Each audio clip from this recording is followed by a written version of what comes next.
What's up, guys? Welcome back. Another video. I told you guys we're gonna have the Link standalone, and we got that now. Oh, of course, we're gonna start cutting glass as I'm talking. Of course, it's alright. I'll drown it out. But yeah, we got the Link standalone and the Can Lamda that we're doing today, and hopefully by the end of this video we can get a first start. At least that's the plan. So I'm gonna set you guys on a time lapse, and I'm gonna get the car in a better position, and we're gonna get it.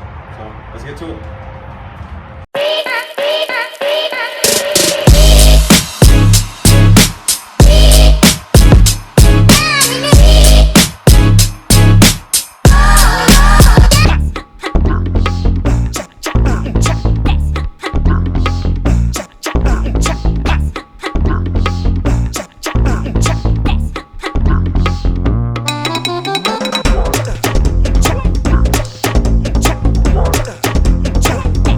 Make sure you use jack stands. Like I told you guys in my old videos, if you guys die because you don't use a jack stand, you can't blame it. So be safe as we go.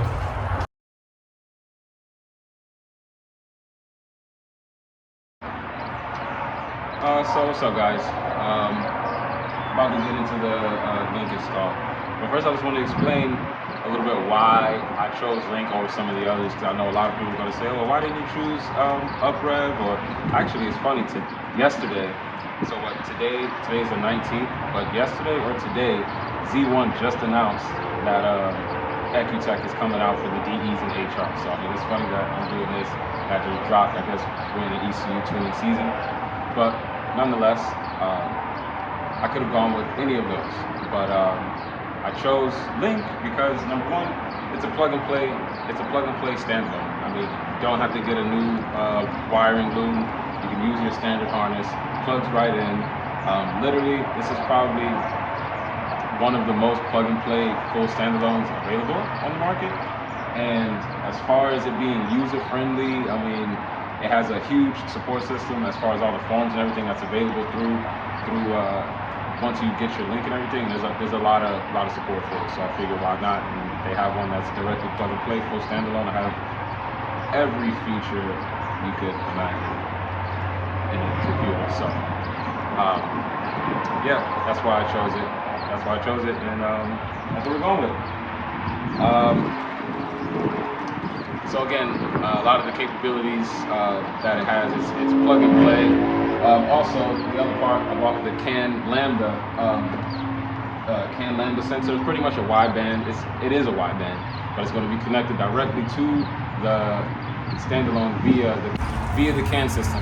So when we get into the whole tuning portion and everything, I'm going to show you guys some road tuning where I'm going to be, there's a thing in there called a mixture map, and we have AFR targeting and everything, and using this sensor, the Can Lamda sensor, the computer essentially sniffs the exhaust. You guys know what a wideband does. It sniffs the exhaust, and it can make adjustments according to a parameter that I set. Let's say if it's off 10%, if I'm off my Lambda target by 10%, it will adjust that based on what I have set, based on what it senses from the Can Lamda sensor.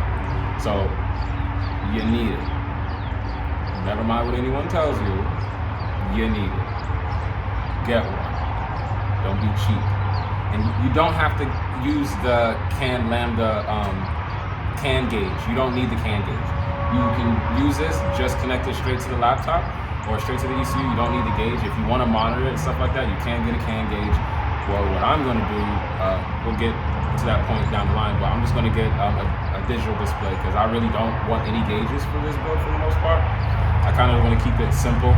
So we're going to get the Link Strata, I think it's a Strata 7, I'm not sure, whatever the large one is. I'm going to get that display, and I'm not going to have any gauges. Everything's going to be in one central location.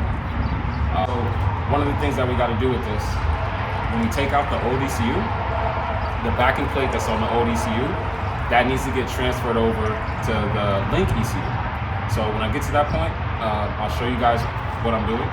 And also for the Can Lamda wiring, I have to drill a hole in the side of the case so the wiring has a place to come out of. And I'll show you guys that also. And I'll put the camera down there so you'll see me when I'm connecting the sensor. You see where I'm connecting the sensor. There's been a couple videos that I looked at, and they do great. They show good detail and everything, but there were some questions that I had.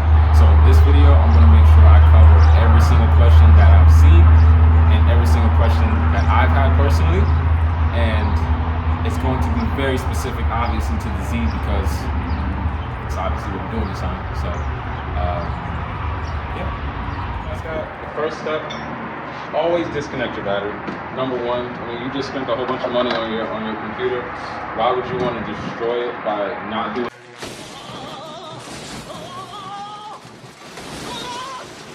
something as simple as disconnecting your battery? So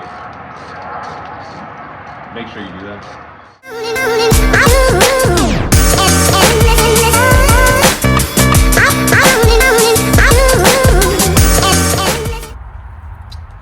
Yo guys, if you have a 04 350Z, see, this is the thing, there's a 2003, 2004 350Z, but there's 2004.5 where they changed some things. This is one of those things. I literally just spent 15 minutes with this because the link instructions must be doing this on like an 03 or something that doesn't have this option. But if you have this trash ass cup holder that breaks in every 350Z, you know, to get off the passenger side panel, all you have to do is take off the 10 millimeter bolt down here.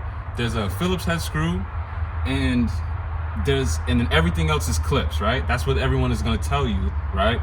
But if you have this, you need to remove the cup holder first. Well, how do you remove the cup holder? Don't be a dummy like me who just spent the higher part of 15 minutes trying to caveman this shit off.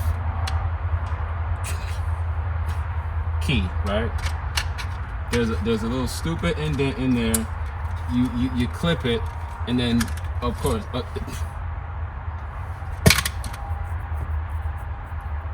and then you can reach the bone. All right, guys. So I got the ECU out. This is your standard 350Z, ECU, and so this is the backing plate that I was speaking of. This backing plate, we have to take it off these 4 screws, 2, 3, 4, and Link actually provides us with 4 brand new screws for this because it's a little bit longer over here. And yeah, that's it. We just take this backing plate off and transfer it over to the new unit. And on the new unit, I'll just be drilling a hole on the side so that I can have a place for the Can Lamda wiring to come through. And I'll show you guys when all that stuff is finished.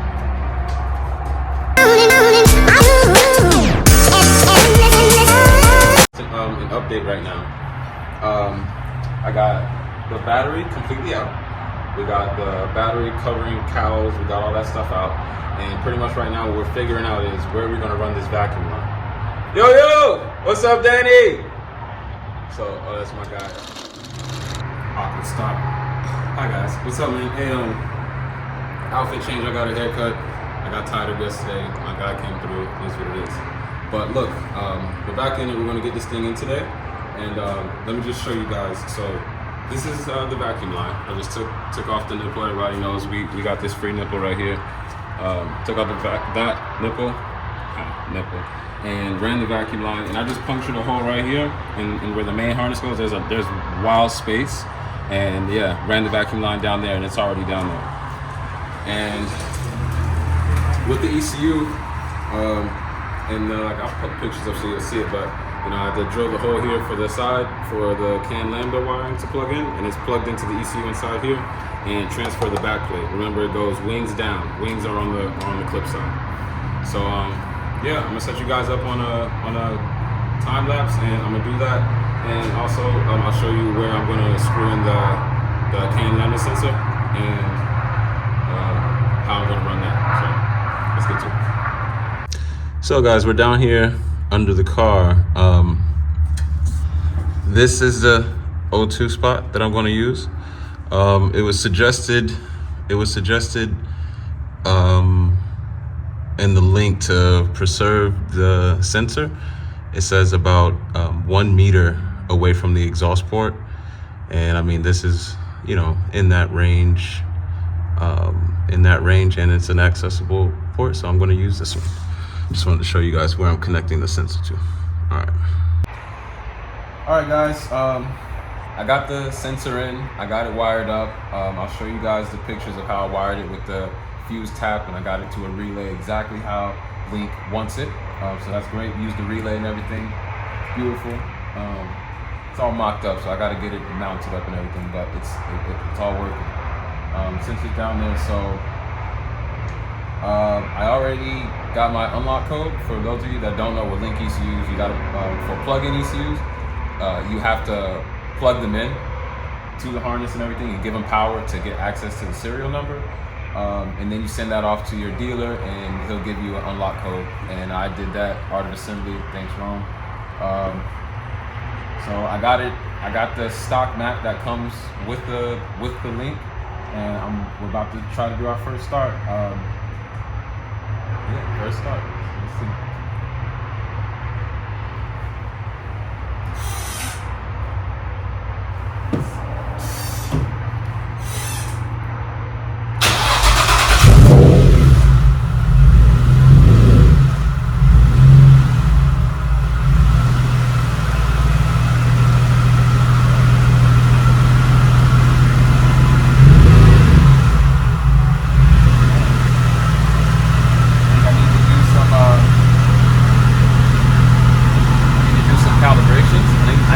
Calibrations and I need to sync everything. I think my TPS or throttle position or the pedal position might be off a little bit, but we'll get into that. But it works. It was a successful install.